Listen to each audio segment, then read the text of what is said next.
自民党の新しい時代を刻みました。誠にありがとうございます。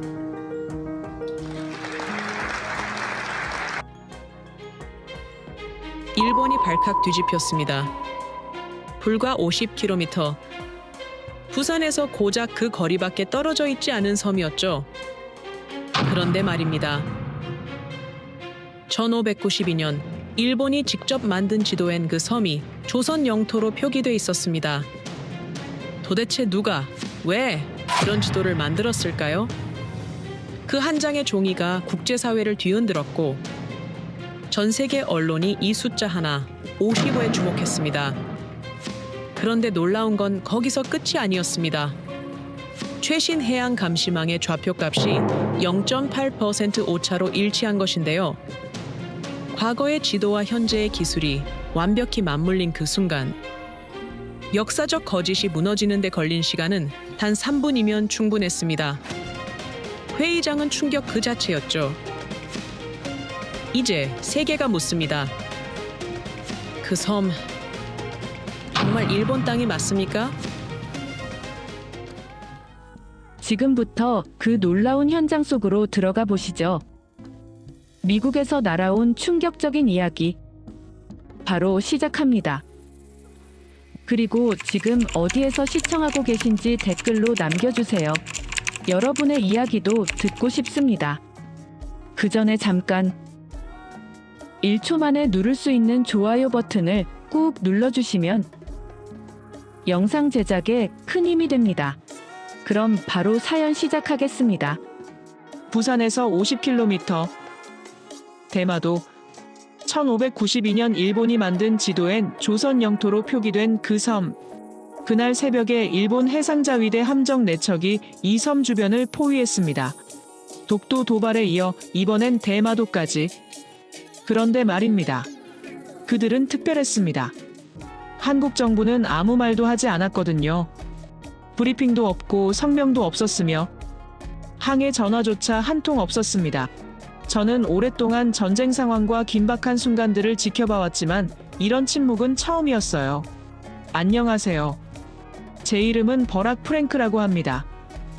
전직 국방부 아시아 전략 자문관이고 현재 하버드 안보연구소에 있습니다. 그날 저는 깨달았어요. 침묵에는 2가지가 있다는 걸 말이죠. 이런 상황에서 대다수 국가들은 어떻게 하는지 아십니까? 즉각 항해 성명을 내고 언론 브리핑을 열고 외교 채널로 압박을 가하는 게 일반적입니다. 하지만 한국은 달랐어요. 청와대는 조용했으며 국방부는 침묵했고 외교부는 한마디도 없었습니다. 전 세계 언론들이 이 상황을 주목하기 시작했어요. CNN은 실시간 속보를 띄웠으며 BBC는 특파원을 급파했고 로이터는 긴급 분석 기사를 쏟아냈습니다. 일본의 도발이 얼마나 노골적이었는지 설명해 드릴게요. 새벽 4시 일본 규슈 지역 사세보 기지에서 비상경보가 울렸습니다. 사세보는 일본 해상자위대의 주요 거점 중 하나로 한반도와 가장 가까운 대규모 해군 기지예요. 이곳에서 최신의 이지스함 아사카제를 선두로 구축함 3척이 동시에 출항 명령을 받았습니다. 위성 추적 시스템이 보여준 일본 함대의 움직임은 정말 치밀했어요. 4척의 함정이 각각 다른 항로를 택해 대마도를 향해 수렴하고 있었거든요. 마치 사냥감을 포위하듯 동서남북에서 동시에 접근하는 완벽한 배치였습니다. 해가 뜨자 첫 번째 충격이 왔어요. 일본 함정들이 대마도 동쪽 해역에 일제히 정박한 겁니다. 이게 왜 충격이었냐면요. 대마도는 일본이 자국 영토라고 주장하는 곳이잖아요. 그런데 자국 영토 앞바다에 최신의 전투함 4척을 전투 배치 상태로 정박시킨다는 건 뭔가 보여주기 위한 거라는 뜻이었어요. 마치 한국을 향해 우리가 시료 지배하고 있다는 걸 과시하는 군사적 시위였던 겁니다. 각 함정의 레이더가 동시에 가동되면서 대마도 전체를 완전 포착했습니다. 일본 해상자위대는 대마도 해역에서 정기 순찰 훈련을 시작한다고 발칵 발표했어요. 하지만 위성 영상 속 현실은 달랐습니다. 각 함정마다 대함 미사일 발사대가 육지 방향으로 향해 있었고 헬기 갑판에는 대형 헬기들이 이륙 대기 상태였거든요. 이건 단순한 훈련이 아니라 명백한 무력 과시였어요. 더욱 놀라운 건 총리 관저의 움직임이었습니다. 고위 관계자가 직접 기자회견을 열었어요. 대마도는 역사적으로, 법적으로, 지리적으로 일본 고유 영토라고 선언했습니다. 그는 에도 시대 문서부터 메이지 시대 행정 기록까지 수백 페이지 자료를 공개했어요. 유럽뿐만 아니라 아시아에서 주요 언론들이 일제히 이 발표를 보도하기 시작했습니다. 저는 워싱턴의 전략정보통합센터에서 이 모든 걸 지켜보고 있었어요. 이곳은 국방부와 국무부가 공동 운영하는 핵심 분석 기관으로 동부가 안보 상황을 실시간으로 모니터링하는 곳입니다. 동료들도 모두 당황한 표정이었어요. 한국이 이렇게 조용한 건 처음 본다는 반응이었거든요. 일본 전문가인 데이비드 첸 박사는 일본 자료가 워낙 완벽해서 한국이 할 말이 없는 것 같다고 분석했습니다. 저도 솔직히 그렇게 생각했어요. 어쩌면 한국이 이번엔 정말 물러설지도 모른다고요. 24시간이 지나도록 한국의 침묵은 계속됐습니다. 위성 모니터 화면에는 일본 함정 4척만 떠 있을 뿐 한국 측 그림자조차 보이지 않았어요. 대마도 해역은 마치 일본이 완전 장악한 것처럼 보였습니다. 보통 한국은 영토 문제에 대해서는 매우 격렬하게 반응하거든요. 그런데 이번엔 정말 조용했어요. 바로 그때 미국 정부에서 긴급 소집 명령이 떨어졌습니다.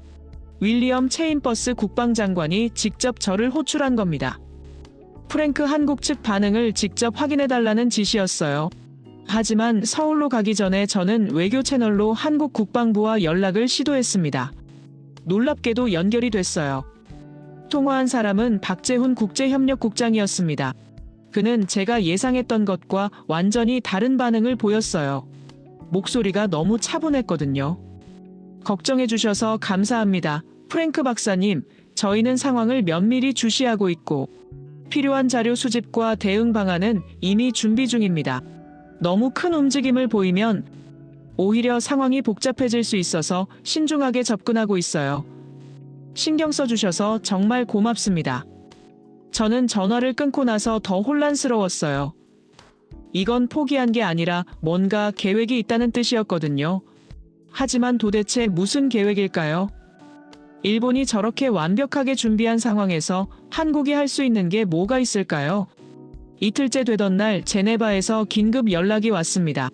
국제해양법 재판소 산하 영토분쟁조정위원회에서 긴급회의가 소집됐다는 소식이었어요. 이 위원회는 UN 해양법 협약에 따라 설립된 기구로 해양, 영토 분쟁을 중재하는 국제적 권위를 가진 곳입니다. 일본이 대마도 영유권 문제를 이국제 무대로 끌고 나간 겁니다. 저는 급히 제네바행 비행기에 몸을 실었습니다. 비행기 안에서도 계속 생각했어요. 한국이 이렇게까지 조용한 이유가 뭘까요? 제네바 UN 본부 회의장에 도착했을 때 이미 분위기는 심상치 않았습니다. 일본 대표단이 엄청난 규모로 나타난 거예요. 트럭 2대 분량의 자료와 대형 디스플레이 장비까지 동원해서 말이죠. 반면 한국 대표단은 5명만 조용히 자리에 앉아 있었습니다. 그중 한 사람이 최강혁이었어요. 그는 대통령 직속 영토주권 특별보좌관으로 국제법과 역사 양쪽에서 최고 전문가로 인정받는 인물이었습니다. 작은 서류 가방 하나만 앞에 놓고 가만히 앉아 있었어요. 중국 대표단까지 참석한 이 회의는 모두를 위해 동북아 해양 질서를 재정립하는 역사적 순간이 될 거라고들 말했습니다. 일본 외무성 후지모토 게이스케 심의관이 단상에 올랐을 때 회의장 전체가 숨을 죽였어요. 그는 정장 차림새부터 완벽했고 손에는 두꺼운 발표 자료를 들고 있었습니다. 반면 최강혁은 여전히 조용히 앉아 있었어요. 결국 저는 그 순간 생각했습니다. 한국이 이번엔 정말 어렵겠다고요. 하지만 저는 몰랐어요. 침묵에는 2가지가 있다는 걸요. 약함의 침묵과 확신의 침묵이 있다는 걸 말이죠. 그리고 한국의 침묵이 어떤 종류인지 저는 곧 알게 될 거였습니다. 400년 전 일본이 직접 만든 지도 한 장이 모든 걸 바꿔놓을 거라는 사실을요. 제네바 공항에 도착한 건 늦은 오후였습니다. 비행기에서 내리자마자 느껴지는 공기부터 달랐어요. 긴장감이 감돌고 있었습니다. 공항 로비에는 각국 언론사 취재진들이 벌써 진을 치고 있었어요. CNN 팀이 카메라를 설치하고 있었고 BBC 기자들은 현지 관계자들을 인터뷰하고 있었습니다. 로이터와 AP통신 기자들도 보였어요. 전 세계가 이 회의에 주목하고 있다는 걸 실감했습니다.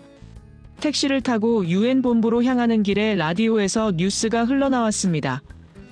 앵커가 내일 열릴 긴급회의에 대해 설명하고 있었어요. 대마도 영유권 분쟁이 국제 무대로 옮겨간 역사적 순간이라고 강조했습니다. 일본이 400년 역사 자료를 준비했다는 소식도 들렸어요. 반면 한국의 준비 상황에 대해서는 구체적인 정보가 없었습니다. 여전히 조용했거든요. UN 본부 앞 광장에 도착했을 때 충격적인 광경이 펼쳐졌습니다. 일본 대표단이 대형 트럭 2대를 끌고 들어오고 있었어요. 트럭 뒷문이 열리자 수십 개의 상자들이 나타났습니다. 보조 인력들이 분주하게 자료를 옮기고 있었어요. 대형 디스플레이 장비도 보였습니다. 입체 표현 기술 프로젝터, 홀로그램 시스템, 최신 프레젠테이션 장비들이 줄줄이 내려졌어요. 저는 광장 한쪽에 서서 지켜보고 있었습니다. 일본의 준비 규모가 상상 그 이상이었거든요. 보조 인력만 20명이 넘어 보였어요. 각자 역할이 명확하게 나뉘어져 있었습니다. 기술팀, 법률팀, 역사팀, 홍보팀까지 완벽한 조직력이었어요. 푸지모토 게이스케 심의관이 현장을 지휘하고 있었고 그의 표정에는 자신감이 가득했습니다. 바로 그때 한국 대표단이 도착했습니다. 승합차 한 대가 조용히 멈춰 섰어요. 문이 열리고 5명이 내렸습니다. 최강혁 팀장이 맨 앞에 섰고 뒤로 4명의 보좌관이 따랐어요. 그들이 든 건 작은 서류 가방 5개뿐이었습니다. 대형 장비도 없고 보조 인력도 없었어요. 이 대비가 너무 극명해서 애초에 승부가 난 것처럼 보였습니다. 각국 기자들이 한국 대표단을 향해 몰려들었습니다. 카메라 플래시가 터지고 질문들이 쏟아졌어요. 대마도에 대한 한국 입장이 무엇인지, 어떤 자료를 준비했는지, 일본의 방대한 자료에 어떻게 대응할 것인지. 하지만 최강혁 팀장은 한마디도 하지 않았습니다. 그저 짧게 고개만 숙이고 건물 안으로 들어갔어요. 저는 UN 본부 로비에서 양측 대표단을 관찰했습니다. 일본 팀은 회의실 곳곳을 확인하며 장비 설치를 지휘하고 있었어요. 스크린 테스트, 음향 체크, 조명 조절까지 모든 게 완벽하게 준비되고 있었습니다. 반면 한국팀은 작은 회의실 하나만 배정받아 조용히 들어갔어요. 밖에서는 그들이 뭘 하는지 전혀 알 수 없었습니다. 저녁이 되자 각국 대표들이 속속 도착하기 시작했습니다. 미국이었다면 이렇게 많은 나라가 관심을 보이지 않았을 거예요. 하지만 대마도 문제는 달랐습니다. 아시아에서 영토 분쟁은 단순히 두 나라의 문제가 아니었거든요. 중국 대표단이 도착했고 러시아 옵서버도 보였어요. 유럽뿐만 아니라 중동과 남미에서도 참관단을 보냈습니다. 이 회의가 국제해양법의 중요한 선례가 될 거라는 판단이었어요. 저는 호텔로 돌아가지 않고 UN 본부 인근 카페에 머물렀습니다. 다른 참관인들도 마찬가지였어요. 모두들 내일 회의에 대해 이야기하고 있었습니다. 대부분의 의견은 일본이 유리하다는 쪽이었어요. 준비 규모부터 압도적이고 자료의 완성도도 높다는 평가였습니다. 한 프랑스 외교관은 한국이 감정에 호소하는 전략을 쓸 거라고 예상했어요.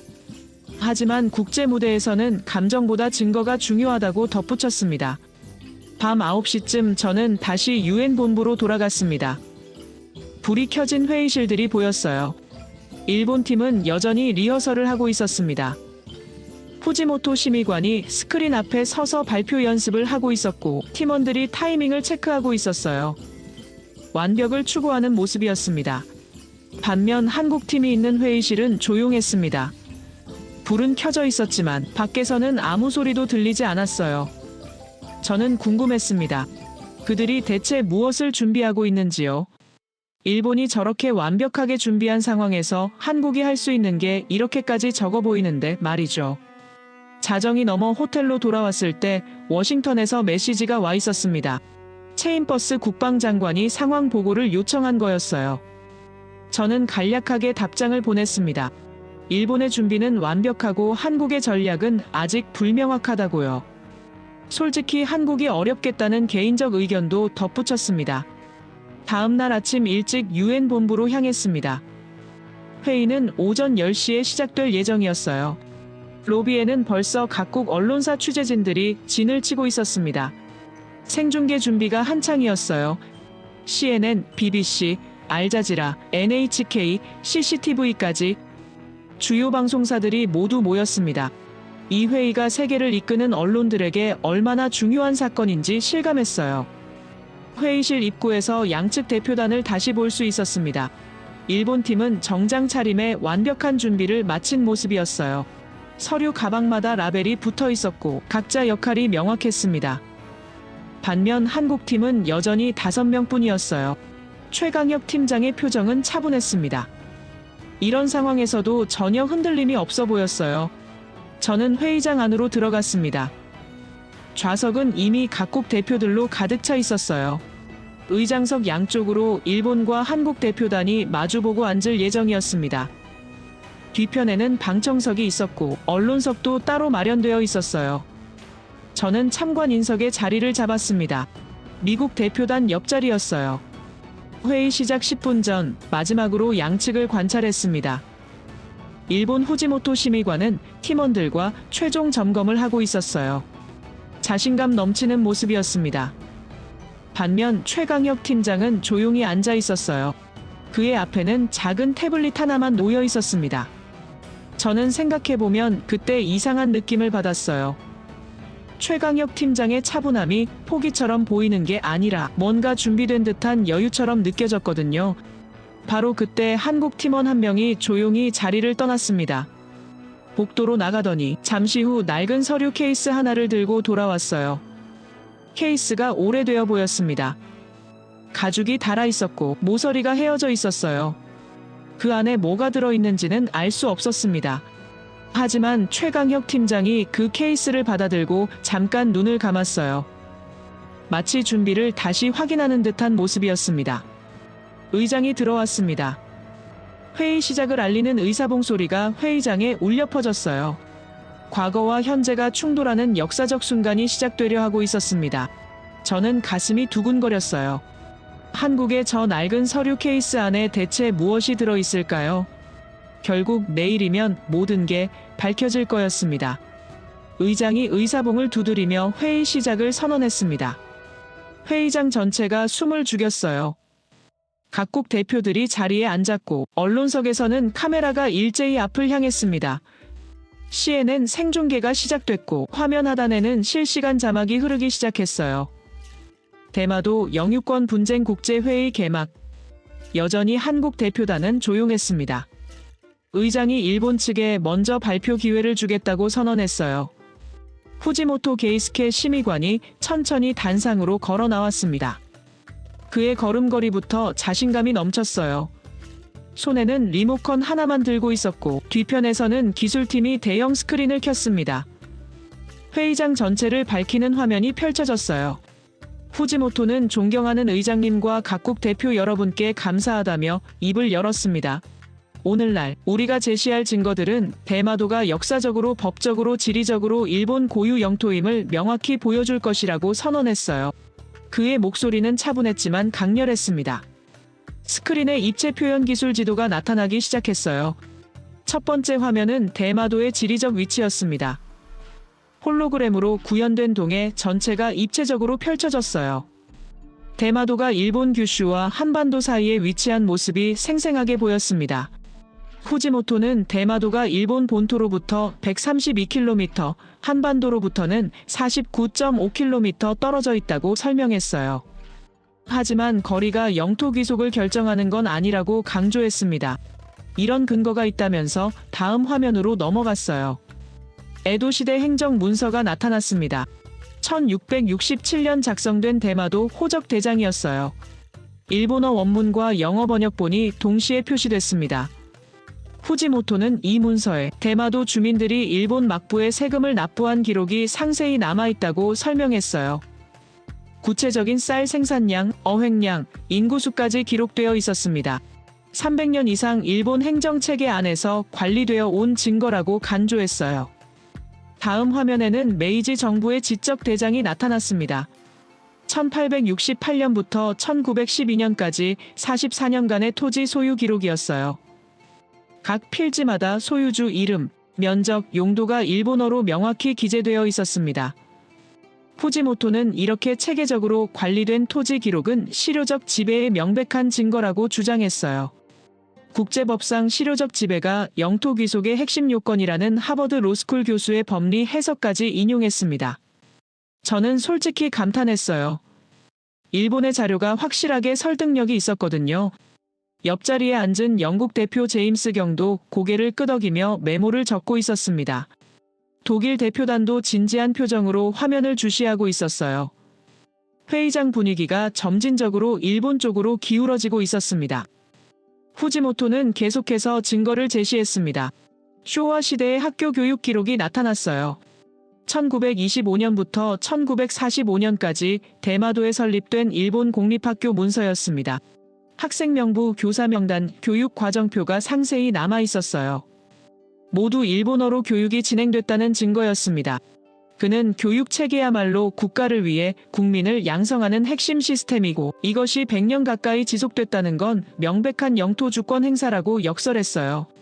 화면이 바뀌면서 현대 위성 측량 자료가 나타났습니다. NASA와 일본 우주항공연구개발기구가 공동으로 촬영한 대마도 지형도였어요. 해저 지질 구조까지 입체 표현 기술로 구현되어 있었습니다. 후지모토는 대마도의 지질 구조가 일본 규슈의 화산암 지층과 완전히 일치한다고 설명했어요. 반면 한반도 남부의 퇴적암 지층과는 명확히 다르다는 도쿄대학 지질학 교수의 연구 논문을 제시했습니다. 저는 생각해보면 그때 한국이 이미 진 것 같다는 생각을 했어요. 일본의 증거가 너무 체계적이었거든요. 역사 기록, 행정 문서, 지질 조사까지 300년이 넘는 시간 동안 축적된 자료들이었습니다. 미국도 이 정도 준비를 하지는 못했을 거예요. 일본의 치밀함이 정말 대단했습니다. 후지모토는 국제법 해석으로 넘어갔습니다. 1951년 샌프란시스코 강화조약 원문이 화면에 나타났어요. 그는 이 조약에서 일본이 포기한 영토 목록에 대마도가 포함되지 않았다고 강조했습니다. 국제사회가 대마도를 일본 영토로 인정했다는 명백한 증거라고 주장했어요. 조약 원문을 기초한 하버드 로스쿨 교수들의 법리 분석까지 첨부했습니다. 국제법상 조약은 당사국뿐 아니라 국제사회 전체를 구속한다는 원칙을 상기시켰어요.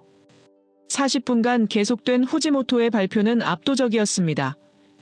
역사, 행정, 지질, 법률 모든 측면에서 완벽하게 준비된 자료였어요. 각 단계마다 권위 있는 전문가들의 의견이 뒷받침됐고 반박하기 어려운 증거들로 가득했습니다. 저는 객관적으로 봐도 일본의 주장이 설득력 있다고 인정할 수밖에 없었어요. 발표가 끝나자 회의장에 박수가 터져나왔습니다. 각국 대표들이 일제히 박수를 쳤어요. 일본 대표단은 만족스러운 표정으로 자리에 앉았습니다. 후지모토의 얼굴에는 승리의 미소가 번졌어요. 반면 한국 대표단은 여전히 조용했습니다. 최강혁 팀장은 표정 변화 없이 앞을 바라보고 있었어요. 바로 그때 회의장 벽면에 전광판이 켜졌습니다. 실시간 여론조사 결과가 나타나기 시작했어요. 각국 대표들에게 현재까지 발표 내용을 바탕으로 의견을 물은 거였습니다. 숫자가 천천히 올라갔어요. 대마도 영유권에 대한 귀하의 판단은 일본 영토 58%, 한국 영토 22%, 판단 보류 20%. 저는 깜짝 놀랐어요. 일본이 과반수를 넘긴 겁니다. 더욱 충격적인 건 시간이 갈수록 일본 쪽 비율이 계속 올라가고 있다는 점이었어요. 일본은 완벽하게 준비해왔고 그 결과가 전광판에 그대로 나타나고 있었습니다. 한국의 22%는 턱없이 부족한 수치였어요. 의장이 한국 측에 발표 기회를 주겠다고 선언했습니다. 하지만 최강혁 팀장은 자리에서 일어나지 않았어요. 그는 조용히 손을 들어 발언권을 요청했습니다. 의장이 고개를 끄덕이자 최강혁 팀장은 자리에 앉은 채로 한마디만 했습니다. 현장 검증을 먼저 받아달라고 요청한다고요. 회의장이 웅성거렸습니다. 현장 검증이라니 이런 건 회의 규정에 없는 절차였어요. 일본 후지모토 심의관이 즉시 반발했습니다. 우리는 충분한 증거를 제시했고 현장 검증은 불필요하다고 항변했어요. 하지만 최강혁 팀장은 차분하게 규정 제15조에 따르면 당사국은 기술적 검증을 요청할 수 있다고 반박했습니다. 의장이 규정집을 뒤적거렸어요. 정말로 그런 조항이 있었습니다. 잘 사용되지 않는 조항이었지만 분명히 존재했어요. 의장이 허용하겠다고 선언했습니다. 그런데 말입니다. 어떤 검증을 하겠느냐는 질문이 이어졌어요. 최강혁 팀장은 대답하지 않았습니다. 그저 적절한 시기에 말씀드리겠다고만 했어요. 그리고 다시 조용히 앉았습니다. 회의장이 다시 웅성거렸어요. 사람들은 서로 얼굴을 마주보며 어리둥절해했습니다. 한국이 대체 무슨 전략을 쓰는지 아무도 이해할 수 없었거든요. 전광판의 숫자가 다시 움직였어요. 일본 영토 64%, 한국 영토 18%, 판단 보류 18%, 일본이 60%를 돌파한 겁니다. 한국은 오히려 더 떨어졌어요. 최강혁 팀장의 애매한 대응이 오히려 역효과를 낸 거였습니다. 저는 옆자리 독일 대표에게 한국이 왜 저러는지 물었어요. 그는 고개를 저으며 자료가 없어서 시간을 끄는 것 같다고 답했습니다. 프랑스 대표도 고개를 끄덕였어요. 일본 준비가 워낙 완벽해서 한국이 섣불리 반박하기 어려운 상황이라고 분석했습니다. 감정적 대응 대신 이런 전략으로 시간을 벌려는 것 같다고 덧붙였어요. 하지만 국제 무대에서는 명확한 증거가 중요하다며 한국의 전략이 효과적이지 않다고 평가했습니다. 회의가 끝난 후 복도에서 만난 일본 대표들은 화난 표정이었어요. 후지모토는 동료들과 악수를 나누며 승리를 확신하는 듯 했습니다. 예상보다 쉬웠다는 대화가 들렸어요. 한국이 이렇게 빨리 무너질 줄 몰랐다는 얘기도 나왔습니다. 반면 한국 대표단은 조용히 회의장을 나왔어요. 최강혁 팀장의 표정은 여전히 차분했지만 주변 분위기는 무겁게 느껴졌습니다. 기자들이 몰려들었지만 한국팀은 한마디도 하지 않고 승합차에 올라탔어요. 객관적으로 보면 한국의 패배는 명확했습니다. 그날 밤 호텔에서 워싱턴의 체인버스 국방장관에게 보고 전화를 드렸습니다. 일본이 압도적으로 앞서고 있고 한국은 아무런 준비가 안 되어 있는 것 같다고 보고했어요. 장관은 한국이 정말 포기한 건지 물었고 저는 거의 확실하다고 답했습니다. 내일 최종 결정이 나겠지만 결과는 뻔해 보인다고 덧붙였어요. 하지만 전화를 끊고 나서도 뭔가 찜찜한 느낌이 들었습니다. 한 가지 의구심이 계속 머릿속을 맴돌았어요. 한국이 이렇게까지 조용한 게 정말 포기 때문일까요? 최강혁 팀장의 차분함이 계속 신경 쓰였습니다. 오직 그의 표정만은 패배한 사람 같지 않았거든요. 다음 날 회의가 재개됐습니다. 회의장은 어제보다 더 많은 사람들로 가득했어요. 어제 일본의 압도적 발표를 본 각국 언론들이 오늘 한국의 대응을 주목하고 있었거든요. 전광판에는 여전히 어제 수치가 그대로 떠 있었습니다. 일본 64%, 한국 18%, 판단 보류 18%. 객관적으로 봐도 한국이 이렇게까지 불리한 상황은 드물었어요. 의장이 한국 측에 발표 기회를 다시 주겠다고 선언했습니다. 최강혁 팀장이 천천히 자리에서 일어났어요. 그의 손에는 어제 봤던 그 낡은 서류 케이스가 들려 있었습니다. 회의장이 조용해졌어요.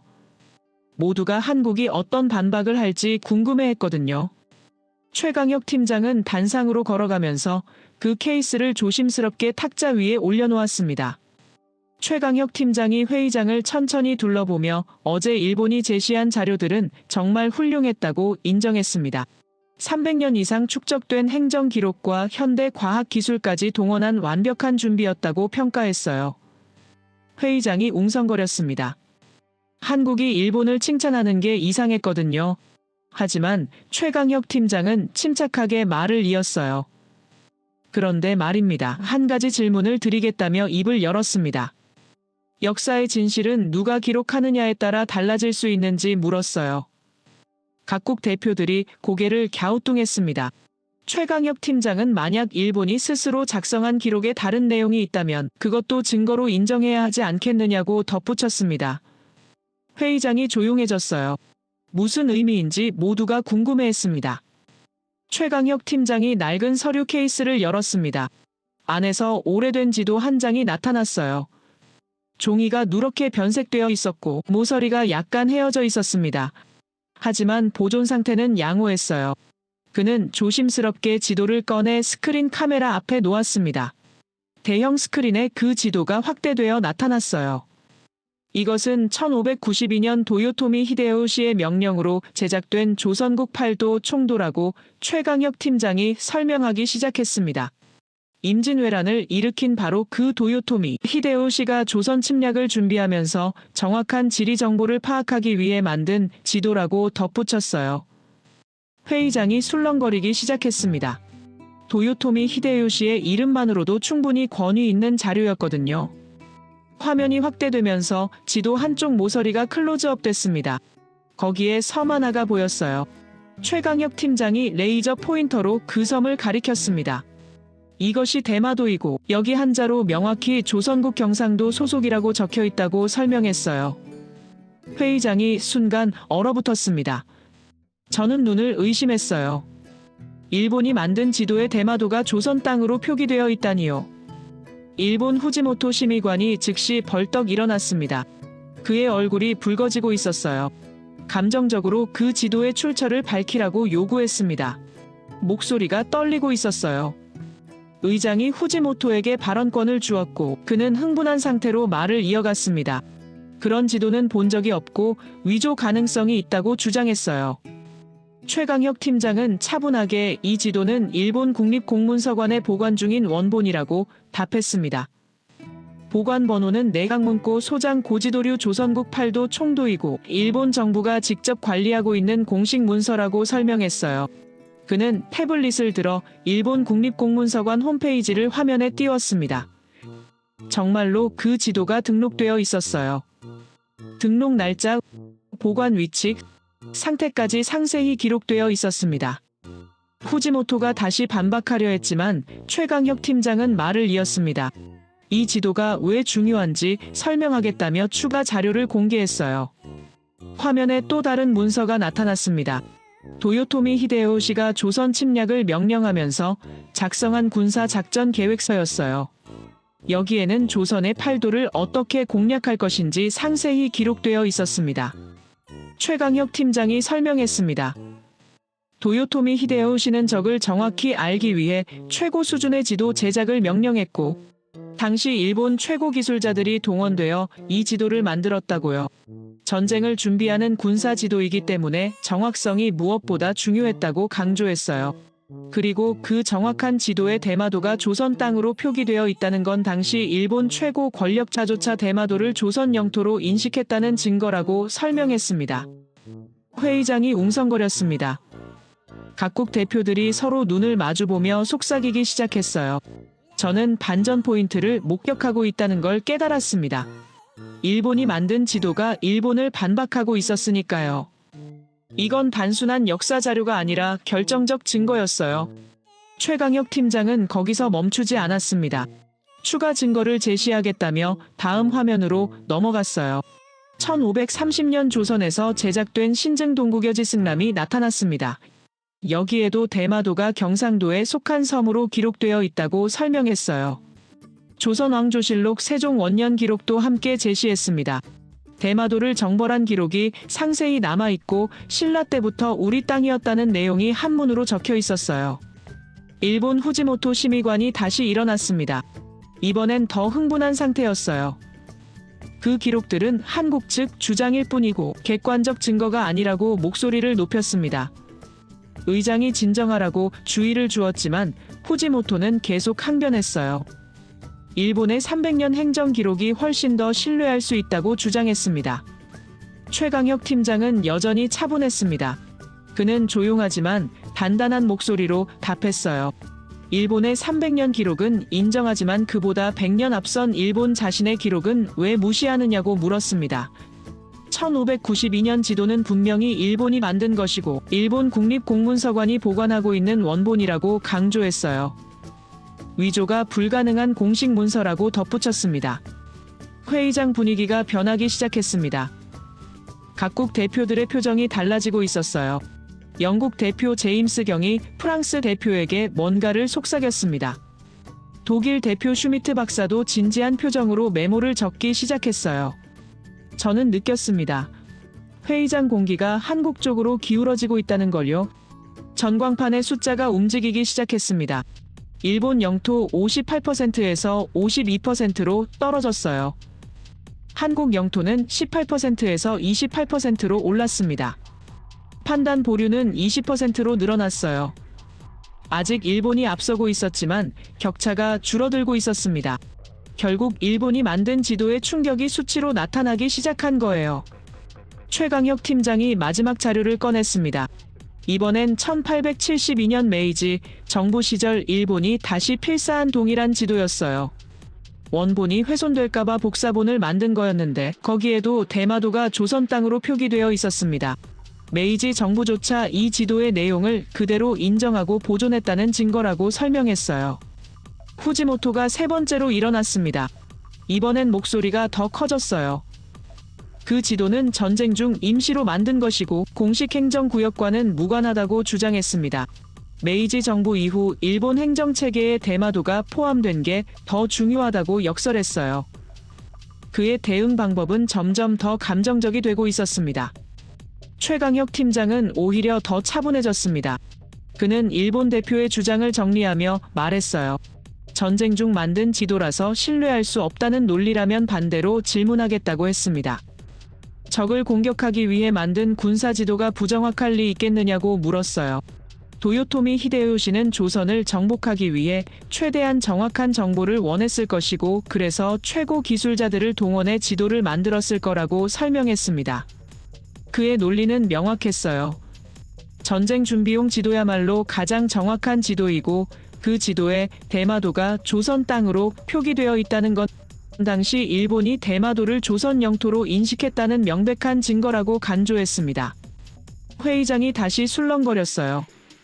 최강혁 팀장의 논리가 꾸준함을 유지하며 설득력을 얻고 있었습니다. 중국도 반응하기 시작했습니다. 중국 대표 리원화 박사가 동료와 긴 대화를 나누더니 메모를 적기 시작했어요. 러시아 옵서버도 진지한 표정으로 화면을 주시하고 있었습니다. 미국 대표단에서도 움직임이 있었어요. 저는 동료에게 한국의 증거가 예상보다 강력하다고 속삭였습니다. 전광판이 다시 움직였습니다. 일본 45%, 한국 38%, 판단 보류 17%. 격차가 계속 좁혀지고 있었어요. 일본은 여전히 앞섰지만 한국이 2배 이상 가까이 따라잡고 있었습니다. 회의장 분위기가 완전히 달라지고 있었어요. 바로 그때 최강혁 팀장이 추가 자료를 공개했습니다. 이번엔 현대 자료였어요. 대한민국 해군의 통합감시 체계 화면이 나타났습니다.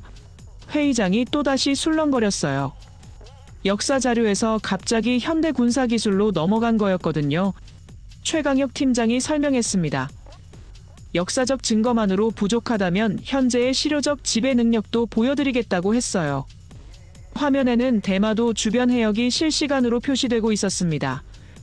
수면 위, 수면 아래, 공중까지 3계층으로 나뉘어서 모든 움직임이 포착되고 있었어요.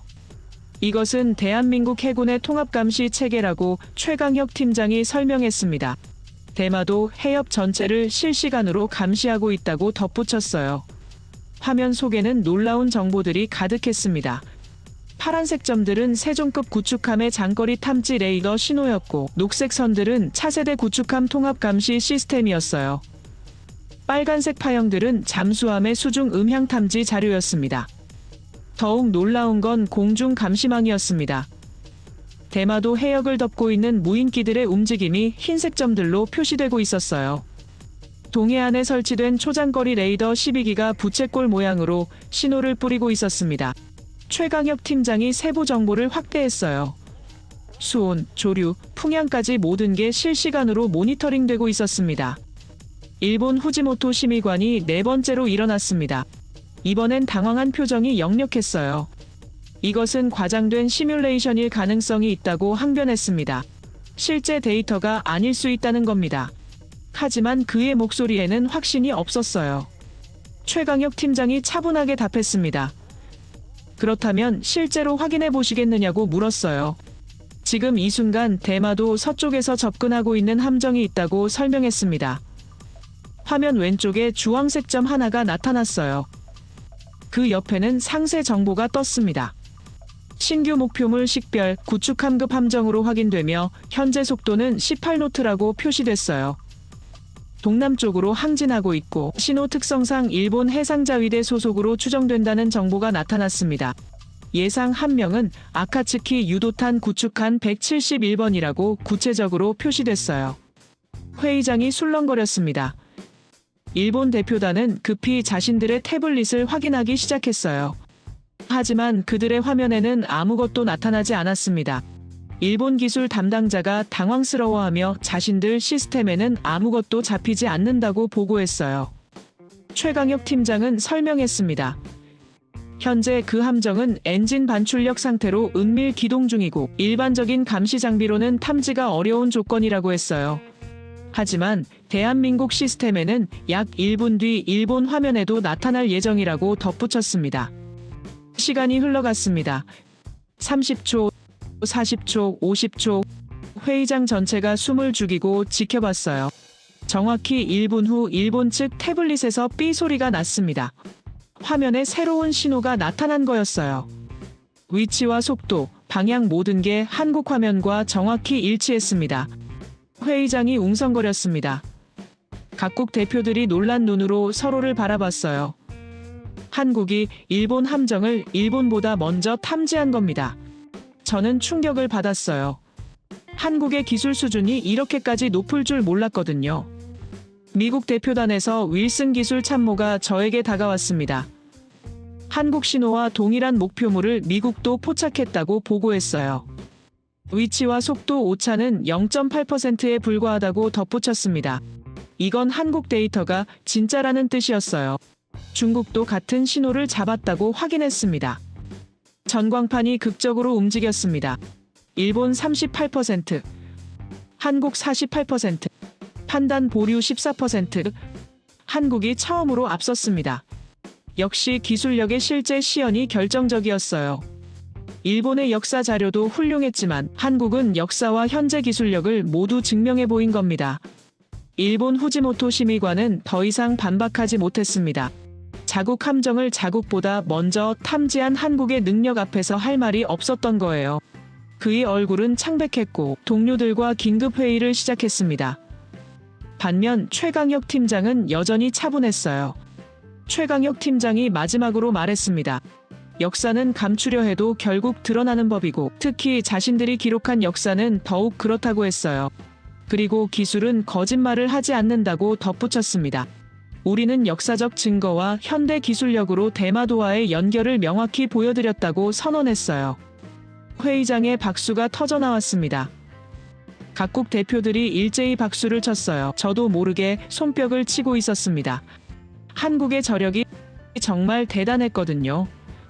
조용히 준비해온 증거들이 의식을 완전히 바꿔놓은 겁니다. 전광판 최종 수치가 떴습니다.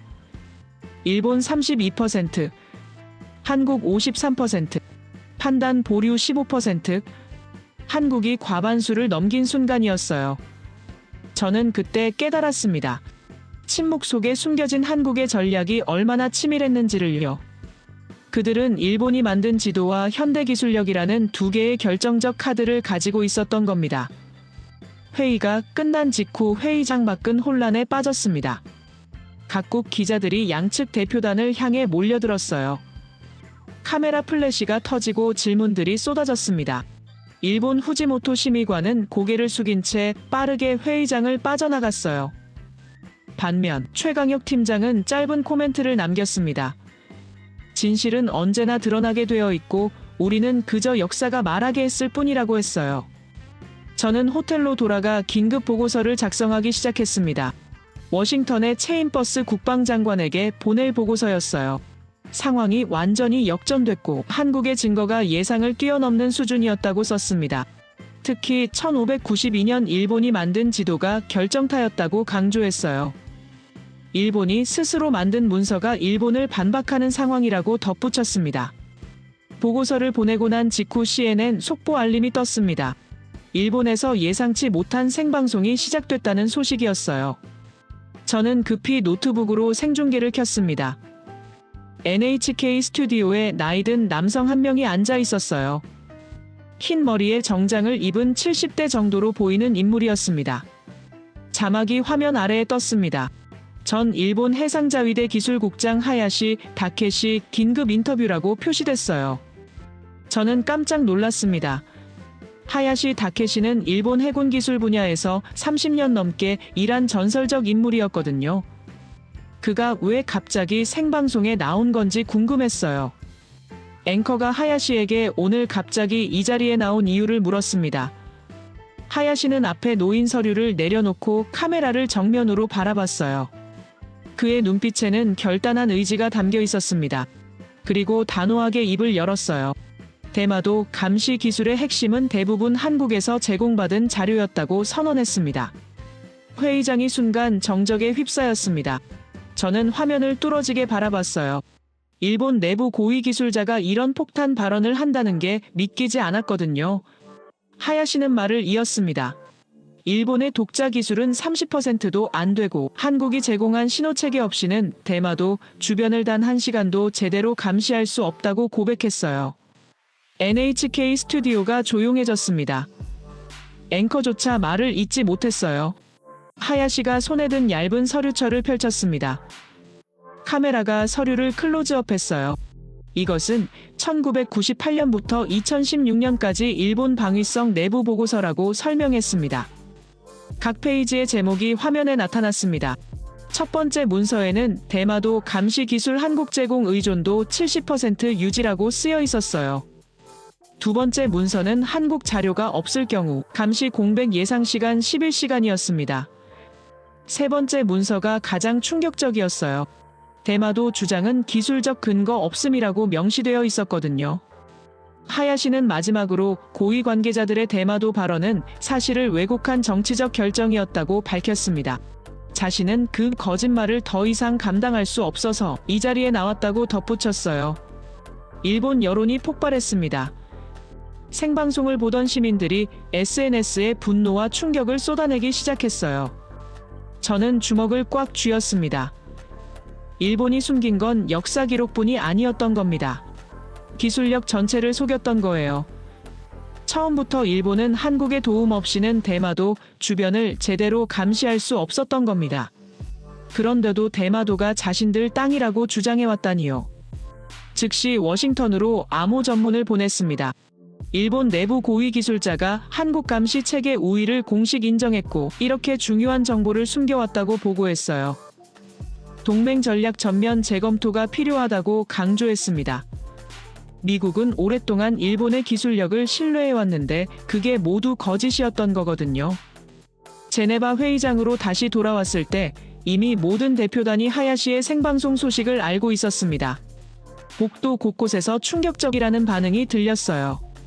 독일 대표는 30년간 국제사회를 속였다는 건 용납할 수 없다고 격분했습니다. 프랑스 대표도 고개를 저으며 이제야 진실이 드러났다고 평가했어요. 일본 대표단은 더 이상 회의장에 나타나지 않았습니다. 푸지모토 심의관과 팀원들은 긴급 귀국길에 올랐다는 소식이 들렸어요. 반면 한국 정부 대표단은 여전히 차분했습니다. 최강혁 팀장은 기자들 앞에서 짧게 코멘트했어요. 우리는 오늘도 기록으로만 답했을 뿐이라고 말했습니다. 회의가 재개됐을 때 의장이 긴급 투표를 실시하겠다고 선언했습니다. 하야시의 폭로 이후 상황이 완전히 바뀌었기 때문이었어요. 각국 대표들이 태블릿으로 투표를 시작했습니다. 전광판에 숫자가 실시간으로 올라갔어요. 대마도 영유권에 대한 귀하의 최종 판단은 일본 영토 11%, 한국 영토 73%, 판단 보류 16%, 한국이 압도적 지지를 받은 겁니다. 일본은 11%로 급락했어요. 결국 일본 내부자의 폭로가 결정타였습니다. 자국 기술자가 모든 걸 고백해버리니 더 이상 변명할 여지가 없었던 거죠. 중국 대표단에서도 변화가 일어났습니다. 리원화 박사가 처음으로 한국 쪽을 향해 고개를 숙였어요. 한국의 주장이 옳았다고 공식적으로 인정한 순간이었습니다. 중국도 이제는 한국의 증거 앞에서 인정할 수밖에 없었던 겁니다. 러시아 옵서버도 한국의 노력이 결실을 맺었다고 평가했어요. 저는 그 순간 휴대폰으로 워싱턴에서 메시지를 받았습니다. 체인버스 국방장관의 직접 지시였어요. 즉시 전략 재편 검토에 착수하라는 내용이었습니다. 일본 중심에서 한국 중심으로 축 이동을 검토하라고 명시되어 있었어요. 역사적인 NHK 화면에서는 하야시가 마지막 말을 하고 있었습니다.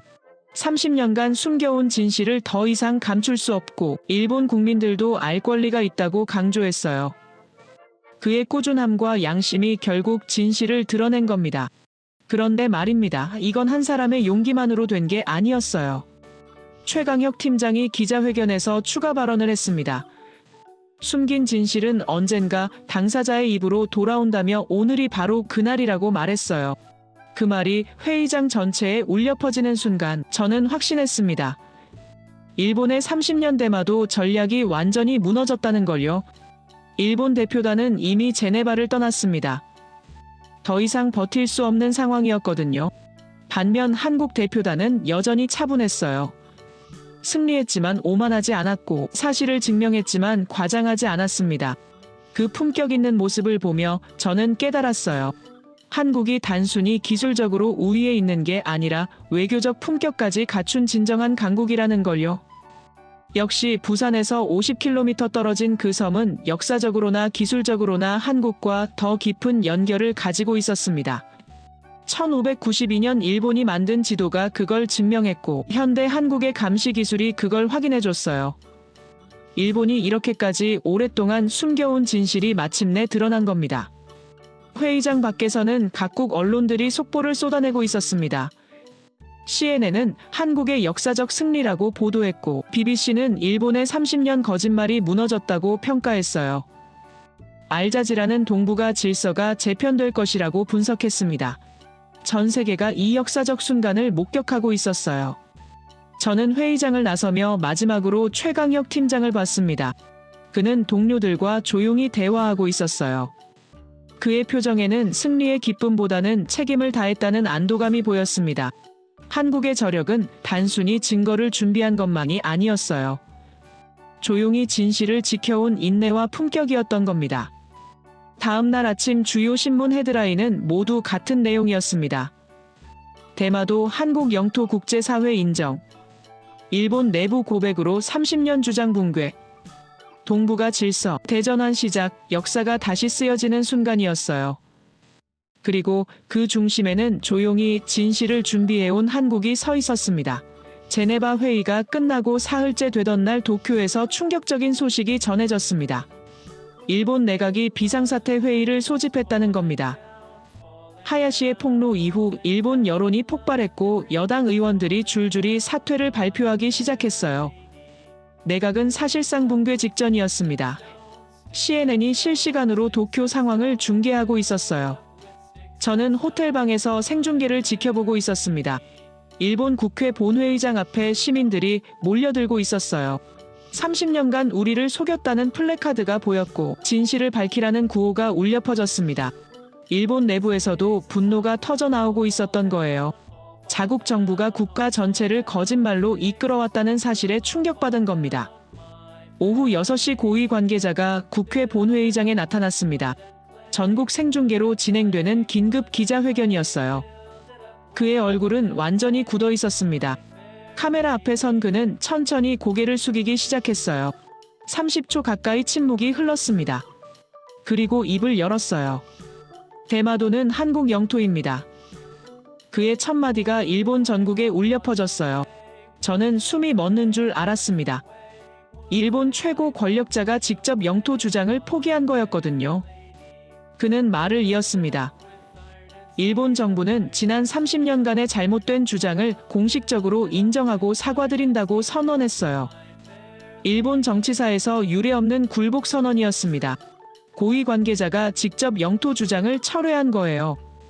NHK 스튜디오의 앵커들조차 말을 잇지 못했습니다. 생중계 화면 속 일본 시민들은 충격에 빠진 표정이었어요.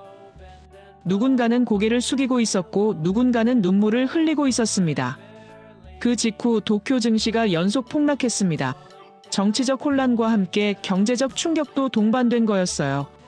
니케이 지수가 개장 30분 만에 3% 넘게 떨어졌습니다. 투자자들이 일본 정부의 신뢰성에 의문을 제기하기 시작한 겁니다. 30년간 거짓말을 해온 정부를 믿을 수 있겠느냐는 거였죠. 바로 그 순간 서울에서는 전혀 다른 분위기가 펼쳐지고 있었습니다. 외교부 브리핑룸에서 대변인이 단상에 올랐어요. 전 세계가 주목하는 가운데 한국 정부의 공식 입장이 발표되려 하고 있었습니다. 저는 생중계로 그 장면을 지켜봤어요. 대변인이 차분한 목소리로 말하기 시작했습니다. 일본이 진실을 인정한 이상 우리는 원한을 이어가지 않겠다고 선언했어요. 첫 마디부터 품격 있는 대응이었습니다. 그는 말을 이었어요. 동북아 평화를 위해 일본과의 협력의 문을 다시 열겠다고 밝혔습니다. 저는 깜짝 놀랐습니다. 승리했는데도 복수하지 않는다는 겁니다. 이럴 때 보통 국가들은 상대방을 압박하거든요. 배상을 요구하거나 추가 양보를 받아내려 하죠. 하지만 한국은 달랐어요. 이긴 후에도 품격을 잃지 않았습니다. 때로는 이런 자세가 더 강력한 메시지를 전달하는 법이었어요. 대변인은 계속해서 입장을 밝혔습니다. 우리는 과거의 잘못보다 미래의 협력을 선택한다며 일본이 진정으로 반성한다면 함께 동북아 평화를 만들어가고 싶다고 간조했어요. 역사를 바로 세우는 것도 중요하지만 그보다 더 중요한 건 다음 세대를 위한 평화라고 덧붙였습니다. 전 세계 언론들이 폭발했습니다. CNN은 속보로 한국의 품격 있는 승리라고 보도했어요. 앵커가 흥분한 목소리로 이건 단순한 영토 분쟁 해결이 아니라 새로운 외교의 모범 사례라고 평가했습니다. BBC도 특집 방송을 시작했어요. 한국이 보여준 것은 진정한 대국의 품격이라고 극찬했습니다. 프랑스 르몽드는 일면 톱 기사로 한국을 다뤘어요. 기술적 우위와 외교적 성숙함을 동시에 갖춘 나라라는 제목이었습니다. 독일 슈피겔도 한국의 대응을 집중 조명했어요. 이긴 후에도 상대를 배려하는 자세야말로 진정한 강국의 모습이라고 분석했습니다. 저는 워싱턴으로 긴급 보고서를 보냈습니다. 한국의 대응 방식이 예상을 뛰어넘는다고 썼어요. 승리 후 보복이 아니라 화해를 제안하는 건 외교적으로 매우 고도의 전략이라고 평가했습니다. 이런 자세가 오히려 국제사회에서 한국의 위상을 더 높일 거라고 덧붙였어요. 일본 내부에서는 놀라운 변화가 일어나고 있었습니다. 시민들이 정부 청사 앞에 계속 몰려왔지만 분위기가 달라지고 있었어요. 30년 거짓말을 멈추라는 구호와 함께 한국에게 사과하자는 목소리도 나타나기 시작한 겁니다. 한국 정부의 품격 있는 대응을 본 후 일본 시민들 사이에서도 반성의 목소리가 커지고 있었어요. 일본 SNS에는 다른 목소리들이 등장했습니다. 우리가 배워야 할 건 기술이 아니라 한국의 자세였다는 글이 올라왔어요. 한국은 이겼지만 겸손했고 우리가 반성해야 한다는 댓글이 수천 개씩 달렸습니다. 일본 사회 내부에서도 전환이 일어나고 있었던 거예요. 제네바에서 최강혁 팀장을 마지막으로 만났을 때 저는 직접 물어봤습니다. 왜 이렇게까지 품격 있는 대응을 하느냐고요. 그는 차분하게 답했어요. 우리는 소리치지 않고 지킨 나라라며 이긴 후에도 그 원칙을 지키고 싶다고 말했습니다. 그 말이 제 가슴 깊이 박혔어요. 일주일 후 전 세계 주요 언론들이 한국을 조명하는 특집 기사들을 쏟아냈습니다. 뉴욕타임스는 한국 기술과 품격을 동시에 갖춘 새로운 강국이라는 제목으로 일면을 장식했어요. 영국 가디언은 동북아의 새로운 질서를 만든 나라라고 평가했습니다. 일본 아사히 신문조차 조용한 승리로 세계를 놀라게 한 한국이라는 기사를 냈어요. 저는 그때 깨달았습니다. 역시 진정한 강함은 힘만으로 되는 게 아니라는 걸요. 한국은 역사적 증거와 현대 기술력으로 이겼지만 그보다 더 중요한 건 이긴 후의 태도였어요. 복수하지 않고 협력을 제안한 그 품격이 세계를 감동시킨 겁니다. 한 달 후 저는 워싱턴으로 돌아가 최종 보고서를 작성했습니다. 제목은 한국 중심의 동북아 새 질서였어요. 보고서 마지막 문장에 이렇게 썼습니다. 강함은 기술로 증명되고 위대함은 품격으로 완성됩니다. 한국은 두 가지를 모두 보여줬습니다. 체인버스 국방장관이 직접 저를 불렀을 때 그는 보고서를 읽고 있었어요. 프랭크 잔의 말이 맞아. 우리가 동북아 전략을 재편해야 할 때가 왔다고 말했습니다. 한국을 중심으로 새로운 안보 체계를 구축하겠다고 선언했어요. 미국이 공식적으로 전략 중심축을 옮기기로 결정한 순간이었습니다. 그로부터 반년 후 동북아 해역에는 새로운 평화가 자리 잡았습니다. 한국을 중심으로 다자 안보 체제가 구축됐고 일본은 진정으로 반성하며 협력 파트너로 변화했어요. 대마도는 더 이상 분쟁의 섬이 아니라 평화의 상징이 됐습니다. 한국이 보여준 기술적 우위와 외교적 성숙함이 만들어낸 결과였어요. 저는 가끔 그날을 떠올립니다. 한국의 침묵을 의심했던 그날을요. 하지만 그 침묵은 약함이 아니라 확신이었어요. 그들은 이미 모든 걸 준비하고 있었던 겁니다. 1592년 일본이 만든 지도와 현대의 감시 기술, 그리고 무엇보다 이긴 후에도 품격을 잃지 않는 대국의 자세를요. 저는 하버드로 돌아갔을 때 동료 교수들에게 이 이야기를 했습니다. 한국이라는 나라가 얼마나 특별한지를요. 조용히 준비하고 정확히 증명하고 이긴 후에도 겸손한 나라, 압도적인 기술력과 성숙한 외교적 품격을 동시에 가진 나라. 그게 제가 본 한국이었습니다. 동북아는 이제 다시 쓰여지고 있었습니다. 한국을 중심으로 새로운 질서가 만들어지고 있었어요. 일본은 과거의 잘못을 인정하고 미래를 함께 만들어가는 파트너가 됐습니다. 그리고 그 모든 변화의 시작에는 조용히 진실을 지켜온 한국이 있었어요. 소리치지 않고 증명한 사람들의 이야기는 아직 끝나지 않았습니다. 한국의 품격 있는 대응 이후 이틀 만에 백악관에서 긴급 기자회견이 소집됐습니다. 트럼프 대통령이 직접 발표하겠다는 소식이었어요. 역시나 전 세계 언론들이 주목했습니다. CNN, BBC, 알자지라가 모두 생중계 준비를 마쳤어요. 무슨 발표가 나올지 모두가 궁금해했습니다. 오후 3시 정각 트럼프 대통령이 백악관 브리핑룸에 나타났습니다. 그의 표정은 그 어느 때보다 진지했어요. 손에는 두꺼운 보고서를 들고 있었습니다. 저는 워싱턴 사무실에서 생중계를 지켜보고 있었어요. 첫 마디부터 폭탄 선언이었습니다. 미국은 더 이상 일본의 보고를 신뢰할 수 없다고 트럼프 대통령이 말했습니다. 브리핑룸 전체가 웅성거렸어요. 70년 동맹국에 대한 공개적 불신 표명이었거든요. 그는 손에 든 보고서를 들어보이며 계속 말했습니다. 한국은 아시아에서 가장 정확한 해양 감시 능력을 가진 국가라고 선언했어요. 첫 번째 역사적 선언이었습니다. 미국은 대마도에 대한 한국의 실효 지배를 공식적으로 인정한다고 밝혔어요. 두 번째 선언에 기자들이 플래시를 터뜨렸습니다. 미국이 처음으로 대마도 영유권에 대해 명확한 입장을 밝힌 거였어요. 제 심장이 두근거렸습니다. 이건 단순한 성명이 아니라 동북아 질서 전체를 바꾸는 선언이었거든요. 향후 동북아 전략은 한국을 중심으로 전면 재편할 것이라고 트럼프 대통령이 세 번째 선언을 했습니다. 브리핑룸이 술렁거렸어요. 말 그대로 역사적 순간이었습니다. 미국이 공식적으로 동북아 전략의 중심축을 일본에서 한국으로 옮긴다고 선언한 거였어요. 70년 넘게 유지되어 온 전략 구조가 완전히 바뀌는 전환점이었습니다. 저는 즉시 체인버스 국방장관에게 전화를 걸었습니다. 장관님 방금 발표를 봤다고 말했어요.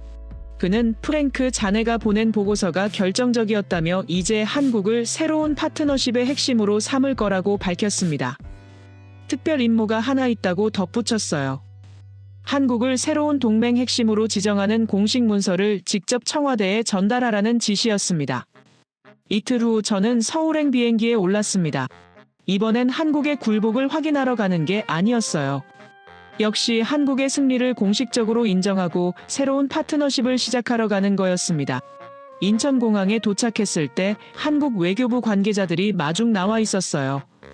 환영한다는 인사와 함께 청와대로 안내했습니다.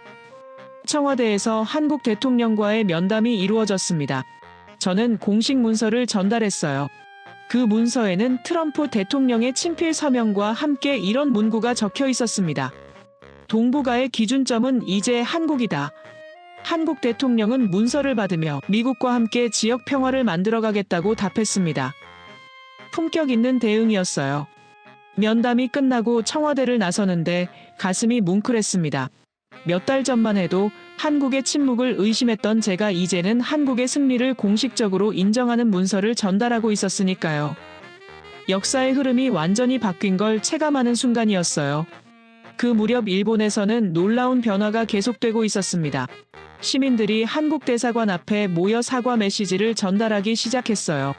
우리 정부의 잘못을 용서해 달라는 피켓이 보였고 한국과 함께 미래를 만들고 싶다는 목소리가 들렸습니다. 일본 SNS에는 한국에게 배우자는 글들이 계속 올라왔어요. 한국은 이겼지만 겸손했다는 댓글이 수만 개씩 달렸습니다. 우리가 반성해야 한다는 목소리도 커졌어요. 일본 사회 전체가 역시 자기 반성의 시간을 갖고 있었습니다. 한국의 품격 있는 대응이 일본 시민들의 마음까지 움직인 거였어요. 한 달 후 제네바에서 동북아 안보협력체 창설 회의가 열렸습니다. 한국이 중심이 되고 미국, 중국, 러시아, 일본이 참여하는 새로운 다자 안보체제였어요. 과거의 양자 동맹 중심에서 다자 협력 중심으로 구조가 바뀐 겁니다. 그리고 그 중심에는 기술력과 품격을 모두 증명한 한국이 서 있었어요. 회의장에서 최강혁 팀장을 다시 만났습니다. 그는 이제 한국 대통령 국가안보특별보좌관으로 승진해 있었어요. 저는 그에게 축하한다고 인사했습니다. 그는 여전히 차분한 목소리로 답했어요. 우리는 그저 진실을 보여줬을 뿐이고 앞으로도 그렇게 하겠다고 말했습니다. 세계는 이제 한국을 다르게 보고 있었습니다. 뉴욕타임스는 새로운 동북아 질서의 설계자라고 평가했어요. 파이낸셜 타임스는 기술과 외교를 겸비한 21세기형 강국이라고 분석했습니다. 이코노미스트는 한국 모델이 새로운 기준이 될 것이라고 전망했어요. 하버드로 돌아온 저는 동료 교수들과 세미나를 열었습니다. 한국의 사례를 국제정치학 교과서에 실어야 한다고 제안했어요. 기술적 우위와 외교적 성숙함을 동시에 보여준 완벽한 케이스라고 설명했습니다. 학생들에게 가르쳐야 할 모범 사례라고 강조했어요. 그로부터 반년이 지났을 때 동북아 해역에는 새로운 평화가 자리 잡았습니다. 한국을 중심으로 한다자 안보체제가 안정적으로 작동하고 있었어요. 일본은 진정으로 반성하며 협력 파트너로 변화했습니다. 대마도는 더 이상 분쟁의 섬이 아니라 평화의 상징이 됐어요. 저는 가끔 그날들을 떠올립니다. 한국의 침묵을 의심했던 제네바 회의를요. 하지만 그 침묵은 약함이 아니라 확신이었어요. 그들은 이미 모든 걸 준비하고 있었던 겁니다. 400년 전 일본이 만든 지도와 현대의 감시 기술, 그리고 무엇보다 이긴 후에도 품격을 잃지 않는 대국의 자세를요. 대마도는 여전히 한국 땅입니다. 하지만 이제는 분쟁의 섬이 아니라 평화의 상징이 됐어요. 한국이 보여준 기술적 우위와 외교적 성숙함이 만들어낸 결과였습니다. 부산에서 50km 떨어진 그 섬은 역사적으로나 현실적으로나 한국의 일부였고 이제 세계가 그걸 인정했습니다. 저는 오늘도 하버드 연구실에서 그날의 회의록을 펼칩니다. 제 책상 위에는 한국이 제시했던 1592년 지도 사본이 놓여 있어요. 그 오래된 지도를 볼 때마다 생각합니다.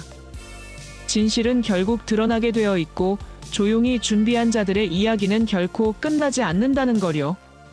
강함은 기술로 증명되고 위대함은 품격으로 완성됩니다. 그것이 제가 본 한국이었습니다. 압도적인 기술력으로 승리했지만 이긴 후에도 겸손했고 복수 대신 협력을 제안했으며 세계의 새로운 기준을 보여준 나라. 그게 바로 대한민국이었어요.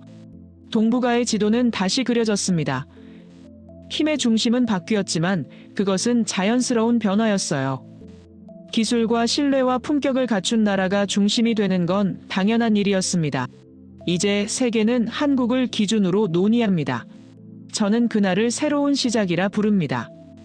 다음 세대를 위해 이 이야기를 기록으로 남깁니다. 소리치지 않고 증명한 사람들의 이야기를요. 조용히 준비하고 정확히 보여주고 이긴 후에도 품격을 잃지 않은 나라의 이야기를요. 이것이 제가 목격한 역사의 전환점이었고 미래 세대가 배워야 할 교훈이었습니다. 한국은 세계에 보여줬습니다. 진정한 강함은 힘만이 아니라 품격에서 나온다는 걸요. 승리는 기술로 얻지만 존경은 태도로 얻는다는 걸요. 그리고 가장 강력한 무기는 조용히 준비된 진실이라는 걸요. 이것이 제가 여러분께 전하고 싶은 이야기입니다.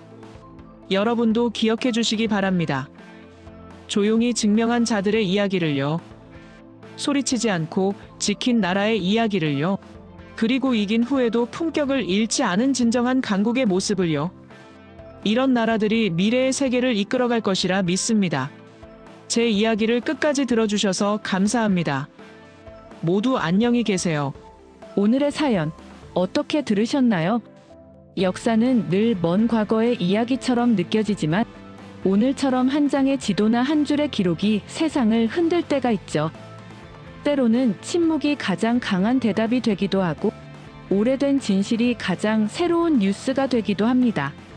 우린 종종 결과만 보고 이겼다, 졌다를 이야기하지만 진짜 중요한 건 그 과정 속에서 어떤 자세를 보여주느냐 아닐까요? 누군가는 소리치지 않고 준비했고 누군가는 진실을 증명하기 위해 끝까지 기다렸습니다. 그 인내와 품격이 결국 역사를 다시 쓰게 만든 거겠죠. 그리고 지금 이 순간에도 어딘가에서는 또 다른 진실이 조용히 깨어나고 있을지도 모릅니다. 과거의 한 줄 기록이 내일의 세상을 바꾸는 단서가 될지도 모르니까요. 여러분은 오늘의 이야기를 어떻게 느끼셨나요? 진실과 품격, 그리고 나라의 의미에 대해 어떤 생각이 드셨는지 여러분의 생각을 아래 댓글에 남겨주세요. 그리고 감동적인 사연을 주변 사람들과 공유하고 함께 이야기 나눠보세요. 마지막으로 1초밖에 걸리지 않는 구독과 좋아요, 알림 설정은 영상 제작에 큰 힘이 됩니다. 지금까지 감동을 담아 여러분께 진심을 전하는 감동담기였습니다. 오늘 하루도 행복한 하루 보내세요.